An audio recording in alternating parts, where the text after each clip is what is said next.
ఇక్కడ అన్ని ప్లాట్లలో మామిడి శ్రీగంధం చెట్లతో అద్భుతంగా ఉంది. ల్యాండ్ అప్రిషియేషన్, ఫ్రీ మెయింటెనెన్స్, పండ్ల తోటల తాలూకా ప్రయోజనాలు, డబుల్ బెనిఫిట్ ఆఫర్ తో సిర్లసీమ 2. రాష్ట్రంలో ఎన్నికలు కూడా ఆల్రెడీ అమల్లోకి వచ్చిందని అయితే మనం చెప్పొచ్చు. అయితే ఈ సందర్భంగా చూసుకుంటే ఆల్రెడీ ఇప్పటికే టీడీపీ రాష్ట్ర వ్యాప్తంగా ఉన్నటువంటి అన్ని ఎమ్మెల్యేలు ఇంచుమించుగా అన్ని పూర్తి చేసిందని చెప్పొచ్చు. అయితే సుమారుగా చూసుకుంటే 128 ఎమ్మెల్యేలతో ఆల్రెడీ ఇప్పటికే ప్రకటించిన పరిస్థితి కనిపిస్తుంది. అయితే ఈ 128 ఎమ్మెల్యేలు మొదటి జాబితాలో సీటు దక్కించుకున్నటువంటి పార్వతీపురం ఎమ్మెల్యే అయితే పోటీ చేస్తున్న అభ్యర్థి మనతో పోటీ ఉన్నారు. ఆయనతో మాట్లాడే ప్రయత్నం చేద్దాం. సార్ నమస్తే. సార్ నమస్కారం అండి. సార్ ఇప్పుడు ప్రధానంగా చూసుకుంటే టీడీపీ కేటాయించినటువంటి మొదటి జాబితాలోనే మీకు సీట్ అయితే దక్కడం జరిగింది. అయితే ఈ యొక్క పరిణామాన్ని మీరు ఏ విధంగా హర్షిస్తున్నారు? మొట్టమొదటిసారిగా బాబు గారు సీట్ అనౌన్స్ చేయడమే కాకుండా నేను ఒక 8 నెలల ముందు పార్వతీపురానికి ఇన్ఛార్జ్గా నియమిస్తున్నప్పుడే విజయ్ చంద్రని నేను ఇన్ఛార్జ్గా ఇస్తున్నాను, పార్వతీపురానికి ఒక మంచి అభ్యర్థిని ఇస్తున్నానని 8 నెలల ముందే పార్వతీపుర ప్రజలకి తెలియజేయడం జరిగింది 1,00,000 మంది జనాల మధ్యలో. సో మేము ఊహించిందే, ఆయన నా పైన పెట్టుకున్న నమ్మకాన్ని, ఆయన నాపై ఉంచిన నమ్మకాన్ని నేను ఖచ్చితంగా నెరవేరుస్తానని, ఖచ్చితంగా ఆయన ఏమైతే నా ద్వారా పార్వతీపురానికి అభివృద్ధి చేయాలని ఆ రోజే చెప్పారు. జంజావతి, తోటపల్లి, అలాగే పార్వతీపురానికి మౌలిక వసతులు ఏవైతే తీసుకురావాలని చెప్పారో అవన్నీ కూడా నా ద్వారా జరిపిస్తాను అని మాటిచ్చారు. ఆ మాటకి ఆయన కట్టుబడ్డారు. ఆ మాట నెరవేర్చడానికి నేను ఈ పార్వతీపురం నుంచి నించుంటున్నాను, గెలుస్తున్నాను, తెలుగుదేశం, జనసేన, బీజేపీ ఉమ్మడి అభ్యర్థిగా. అయితే ప్రధానంగా చూసుకుంటే మీరు మొదటి విడతలోనే సీట్ సంపాదించారు. అంతేకాకుండా ఈ నియోజకవర్గంలో బీసీ సామాజిక వర్గానికి చెందిన వాళ్ళు ఎక్కువ మంది ఉన్నారు. అంతేకాకుండా ఇప్పుడు ఉమ్మడి పొత్తుల నేపథ్యంలో చూసుకుంటే ఇంతమంది నాయకుల్ని ఈ యొక్క మరోవైపు ఒక బీసీ నాయకుల్ని ఏ విధంగా కలిపి కొట్టుకుని ముందుకు వెళ్తారు? ఒకటి, మీరు చెప్పినట్లు పార్వతీపురం నియోజకవర్గం ఎస్సీ రిజర్వ్డ్ అయినా ఇక్కడ అత్యధిక ప్రాధాన్యత బీసీలకు ఉంటుంది. అందుకే నేను ఇప్పుడు కూడా మాట చెప్తాను, తెలుగుదేశం పార్టీ బీసీలకి పుట్టినిల్లు. తెలుగుదేశం పార్టీ బీసీలకి పుట్టినిల్లు. బీసీలని చట్టసభలకు తీసుకెళ్లిన పార్టీ తెలుగుదేశం పార్టీ. ఇది రిజర్వ్డ్ కాన్స్టిట్యున్సీ అయినా కానీ నామినేటెడ్ పోస్టుల్లో అత్యధిక ప్రాధాన్యత ఎప్పుడు కూడా బీసీలకి ఇవ్వడం జరుగుతుంది. మీరు గమనిస్తూ ఉంటే ఇంతకుముందు ఎప్పుడు కూడా చూడలేనట్లు ఉత్తరాంధ్ర నుంచి ఎర్రం నాయుడు గారిని మొట్టమొదటి క్యాబినెట్ మినిస్టర్ ఇచ్చిన ఘనత తెలుగుదేశం గవర్నమెంట్ది. ఆయన ఢిల్లీలో కూర్చోబెట్టిన ఘనత బీసీలని కాదు, అలాగే ఎస్సీలని కూడా. మన ఆంధ్రప్రదేశ్ నుంచి ఇంతకుముందు ఎన్డీఏ గవర్నమెంట్ ఉండేటప్పుడు మన బాలయోగి గారిని లోక్సభ స్పీకర్గా తీసుకెళ్ళేందుకు కూడా తెలుగుదేశం గవర్నమెంట్. ఇలాంటివి ఒక సామాజిక విప్లవాన్ని, ఒక సామాజిక స్పృహ కలిగిన పార్టీ తెలుగుదేశం పార్టీ. మా అధినాయకుడికి సామాజిక న్యాయం ఖచ్చితంగా అమలుపరచడం తెలుసు, ఆయనకు తప్ప ఇంకెవ్వరికీ తెలీదు. ఇప్పుడు పార్వతీపురం నియోజకవర్గానికి వస్తే ఎమ్మెల్యే నేనైనా కానీ అన్ని నామినేటెడ్ పోస్టులు బీసీలకి ఇవ్వడం జరుగుతుంది. తద్వారా ఏం జరుగుతుందంటే ఇద్దరిని, ఇటుపక్క ఎస్సీలని ఇటుపక్క బీసీలని బ్యాలెన్స్ చేయడం జరుగుతుంది. అయితే ఇంకోటి ప్రధానంగా చూసుకుంటే మీ నియోజకవర్గంలో ఉన్నటువంటి సమస్యలపైన మీరు ఏ విధంగా అభివృద్ధి సాధిస్తారు? అంటే మీరు మొట్టమొదటిసారిగా ఎమ్మెల్యే అభ్యర్థిగా వస్తున్నారు ఈ నియోజకవర్గానికి, కనుక మీరు ఎటువంటి అభివృద్ధి కార్యాచరణ చేపడతారు? పార్వతీపురం నా పుట్టినిల్లండి. ఇక్కడ పుట్టాను, ఇక్కడ పెరిగాను. నా మొదటి శ్వాస మా స్వగ్రామైన నరసపురంలోని నేను తీసుకున్నాను. పుట్టిన గడ్డకి మాటిచ్చాను ఖచ్చితంగా చేయడానికి. అణువు తెలుసు నాకు ప్రాబ్లం.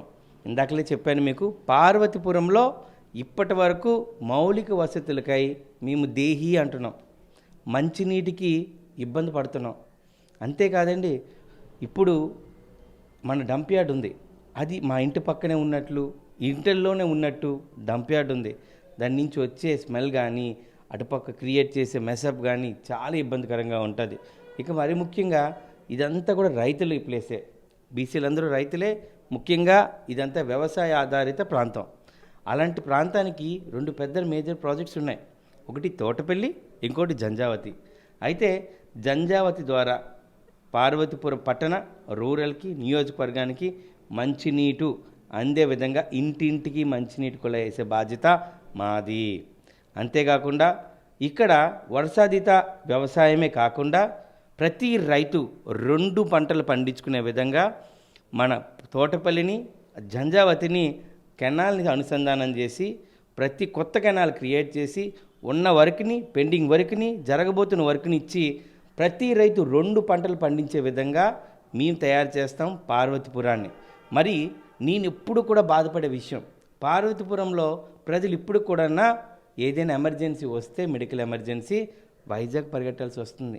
చాలాసార్లు అంబులెన్స్లో చనిపోయిన పరిస్థితి ఉంది.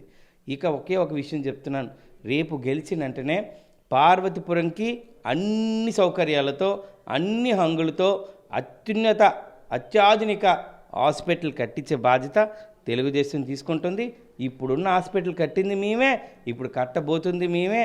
పార్వతీపురం చుట్టుపక్కల ఉన్న గిరిజన, హరిజన, బీసీ ప్రతి ఒక్క సామాజిక వర్గానికి అందుబాటులో వైద్యాన్ని తీసుకొచ్చే బాధ్యత నాది. ఇక మరీ బాధ కలిగించే విషయం ఏంటంటే, డిగ్రీ చదువుకున్న పిల్లలు పీజీ చదువుకోవాలంటే పక్క జిల్లాలకు వెళ్ళాల్సి వస్తుంది, వైజాగ్కి వెళ్ళాల్సి వస్తుంది, లేదంటే విజయనగరంకి వెళ్ళాల్సి వస్తుంది. ఈ యొక్క దౌర్భాగ్య పరిస్థితి నుంచి పార్వతీపురాన్ని కాపాడుతా. ఇక్కడ పీజీ కాలేజీలు తీసుకొస్తాను, పీజీ ఇన్స్టిట్యూషన్లు తీసుకొని వస్తాను, అలాగే అప్లైడ్ సైన్స్ కోర్సెస్ తీసుకురాగలుగుతాను. ఇక్కడ యువతకి అతి పెద్దపీట వేస్తాను. ఇంటిలో మీ పిల్లలు ఎవ్వరు కూడా పార్వతీపురంలో యువకులు ఖాళీగా లేరని నేను నిరూపిస్తాను. ప్రతి ఒక్కరికి ఉద్యోగం వచ్చే విధంగా, ప్రతి ఒక్కడు కూడా ఏదో కోర్స్ చేసే విధంగా ఆపర్చునిటీస్ ఇవ్వడమే కాకుండా ఆపర్చునిటీస్ని అందిపుచ్చుకొని ఆయనకి వెళ్ళి ఆ ఉద్యోగం సంపాదించడానికి నేను వారధిగా ఉంటా. పార్టీలకు అతీతంగా పనిచేస్తాను. ఇటుపక్క అవకాశాలు, ఇటుపక్క వ్యక్తులు రెండింటికి మధ్యన ఒక వారధిలాగా ఉండి వాళ్ళకి అందించిన సౌకర్యాలు ప్రతిదీ కూడా నేను కల్పిస్తానని ప్రతి ఒక్క యువకునికి మాటిస్తున్నా. ఇక రోడ్ల విషయానికి వస్తే అండి, పార్వతీపురంలో రోడ్ల పరిస్థితి బాగోలేక చాలా కుటుంబాలు రోడ్డును పడ్డాయి, ఎన్నో యాక్సిడెంట్లు. ఇది మేజర్ రోడ్ అయిపోయింది. ఇప్పుడు అర్జెంటుగా పార్వతీపురానికి ఒక బైపాస్ రోడ్ కావాలి. ఖచ్చితంగా బైపాస్ రోడ్ వేయడం, హెవీ వెహికల్స్ అన్నీ కూడా పార్వతీపురం సిటీలోకి రాకుండా బయటికి పంపించే బాధ్యత నాది. ఇక మరి ముఖ్యంగా పార్వతీపురానికి ఆగ్రో ప్రాసెసింగ్ యూనిట్స్ తీసుకురావడం ఖచ్చితంగా ఖాయం. ఇది మేము ఆల్రెడీ మా అధిష్టానంతో మాట్లాడాను, చంద్రబాబు గారితో మాట్లాడాను, లోకేష్ బాబు గారితో మాట్లాడాను.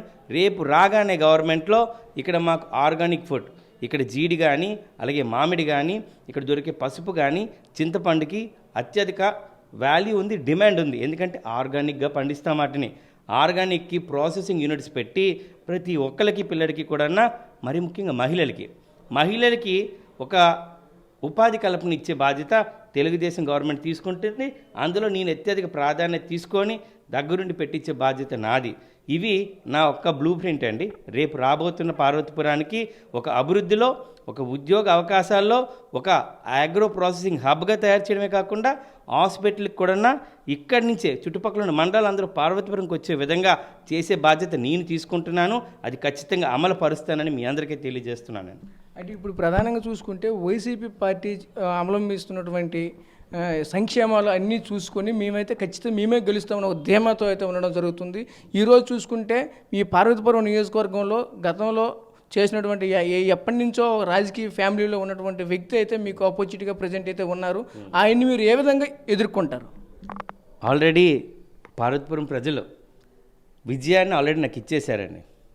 ఓటమితో ఆయన భయపడుతున్నాడు. నిన్న ఒక సభ పెట్టుకున్నాడు, నిన్న ఒక సెలబ్రేషన్స్ పెట్టుకున్నాడు. ఆయన చుట్టుపక్కల ఎవరూ లేరు. ప్రజలందరూ కూడా వైఎస్ఆర్సీపీని అసహించుకుంటున్నారు. ఎంత తొందరగా ఎలక్షన్స్ వస్తాయా, అంత తొందరగా ఫ్యాన్ ర్యాక్లు ఇరిపేసి బయటపడేద్దామా అని ప్రజలు మొత్తం సిద్ధంగా ఉన్నారు. ఈయన సిద్ధం అని జగన్మోహన్ రెడ్డి చెప్తూ అశుద్ధ మాటలు మాట్లాడుతున్నాడు. ఏం చేశాడండి? అభివృద్ధిన అమ్మఒడి ఒక్కరికి ఇస్తానంటే మేము రేపు రాబోతున్న తల్లికి వందనంలో ఎంతమంది పిల్లలు ఉంటే అంతమందికి ఇవ్వబోతున్నాం. ఆయనది గొప్ప, మాది గొప్ప. ఇక ఆయన 45 సంవత్సరాలకి 18,000 ఇస్తానంటే 18 సంవత్సరాలు నిండిన ప్రతి ఒక్క మహిళకి మేము 18,000 ఇవ్వడం జరుగుతుంది. ఆయన 40 సంవత్సరాలకి ఇస్తానంటే మేము 18 సంవత్సరాలకి ఇవ్వడం జరుగుతుంది. తెలుగుదేశం ఆలోచన ఎలాగుంటుందంటే, ఒక ఇంటి పెద్ద ఆలోచించే విధంగా, ఒక తండ్రి ఆలోచించే విధంగా ఖచ్చితంగా జరుగుతుంది. ఇది తెలుగుదేశానికి ఉన్నది.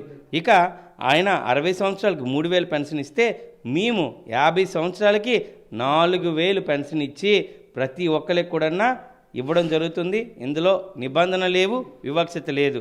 ప్రతి విషయంలోని తెలుగుదేశం ఇస్తున్న Babu super 6 highlight projects, highlight schemes అవి. ఆ పథకాలు ప్రజల్లోకి వెళ్తుంటుంటే వాళ్ళు ఆనందం కనిపిస్తుంది. ప్రజలతో మాట్లాడుతుంటే వాళ్ళు తబ్బిబ్బిపోతున్నారు. నిజంగా మాకు మంచి రోజులు వస్తున్నాయి, స్వర్ణయుగానికి శ్రీకారం చుట్టబోతుందని తిరిగి ప్రజలు మాట్లాడుతున్నారు. ఈయన నవరత్నాలు అని చెప్పి నకిలీ రత్నాలు ఇచ్చి ప్రజలందరి జోబులో డబ్బులు దొబ్బేశారు వీళ్ళు. తిరిగి ధనికులు చేసే బాధ్యత ప్రతి ఒక్క పేదవాడిని middle class upper middle class చేసే బాధ్యత తెలుగుదేశం, జనసేన, బీజేపీ ఉమ్మడి గవర్నమెంట్ తీసుకోబోతుంది. ఆంధ్రప్రదేశ్కి స్వర్ణయుగం తీసుకురావడం ఖచ్చితంగా ఖాయం అని చెప్పడం జరుగుతుందండి మీకు. అయితే ఇప్పుడు చూసుకుంటే ఈ ఎన్నికల్లో మీకు ఎంత మెజారిటీ వస్తుందని మీరు భావిస్తున్నారు? మెజార్టీలోనే ఉన్నాం ఇప్పుడు. మెజార్టీలో ప్రజలు ఉన్నారు నా వైపు. ఎలక్షన్స్ ఇవి అనేది ప్రజల ఆశీర్వాదం. గెలవడం అయితే తెలుగుదేశం ఖచ్చితంగా ఖాయం. పార్వతీపురంలో తెలుగుదేశపు జెండాని రెపరెపలాడించడం ఖాయం. పార్వతీపురం టౌన్ కానీ, సీతానగరం కానీ, బలిజిపేట కానీ, రూరల్ కానీ ప్రతి చోట ఒకటే మాట, అర్జెంటుగా ఈ వైఎస్ఆర్సీపీని బయటికి పంపించాలి, మళ్ళీ తల్లి పార్టీ అయిన తెలుగుదేశం పార్టీని తీసుకురావాలని సిద్ధంగా ఉన్నారు. దీనికి మేమందరం కూడా ఆహ్వానిస్తున్నాము. ప్రజలు మార్పు కోరుకుంటున్నారు. ఇంకో విషయం చెప్పాలంటే, పార్వతీపురానికి ఒక కల్చర్ ఉంది. ఎప్పుడు కూడా పార్వతీపురం ప్రజలు ఒక్కసారి అవకాశాన్ని ఇస్తారు. రెండో అవకాశాన్ని ఎవరికి ఇవ్వలేదు. అలాంటి అవకాశం ఈయనకు కూడా రాదు. అయితే ఇప్పుడు ప్రజలందరూ కూడా పార్వతీపురం ప్రజలు సైలెంట్ ఓట్ చేస్తారు. పార్వతీపురం ప్రజలు ఆలోచించి ఓటేస్తారు. ఒక వ్యక్తిత్వాన్ని ఆలోచిస్తారు. ఇప్పుడున్న ఎమ్మెల్యే చేయని అవినీతి లేదు, ఇప్పుడున్న ఎమ్మెల్యే చేయని కబ్జా లేదు, ఇప్పుడున్న ఎమ్మెల్యే చెయ్యని అకృత్యాలు లేవు. ఎన్ని చెప్పాలంటే నా దగ్గర 151 పేజీల ఒక కట్టు ఉందండి. ఈయన చేసిన అవినీతి దేశాన్ని, రాష్ట్రాన్ని అబ్బురుపరిచి దోచుకున్న వ్యక్తి జగన్మోహన్ రెడ్డి గారు. అయితే ఈ రాష్ట్రం మొత్తానికి ఎమ్మెల్యే కూడా ఇంత దోచుకోవచ్చు, ఇంత దాచుకోవచ్చు అని ఒక ఎగ్జాంపుల్గా మన ఎమ్మెల్యే గారిని చూపించవచ్చు. ఆయన చేసిన దోపిడీ దందా, ఆయన చేసిన రిజిస్ట్రేషన్లు, ఎవరి పేషెంట్ చేయించుకున్నారో, ఎందుకు ఎవరితో చేయించుకున్నారో ప్రతి ఒక్కటి ఉందే. ప్రతి ఒక్కటి కూడా బయట పెట్టే రోజు ఉంది.